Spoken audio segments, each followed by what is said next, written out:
Hi, R.C. Jensen with Chippewa Valley Technical College. I'm with the Gas Utility Construction and Service Program.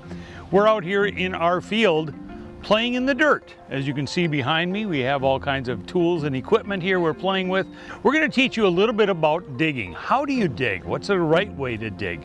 So anytime you're going to do any kind of digging at home or elsewhere, make sure you call Digger's Hotline.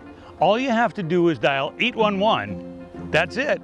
It'll get you to the local one-call center. Let's assume this piece of yellow pipe down here is a gas line that's underground. How do you dig on that?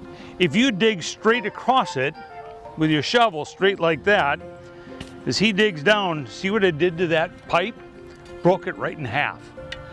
That means gas is going to be coming out of there. We don't want that. So how we have you dig and how we suggest that you dig at home is to dig from the side going toward the pipe. If you see marks on the ground, you want to dig from the side, and then you turn your whole body, point your toe where you're going to be dumping the dirt. You should be at least 2 feet away with your spoil pile.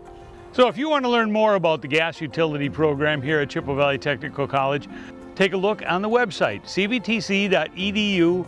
Take a look at the gas utility program.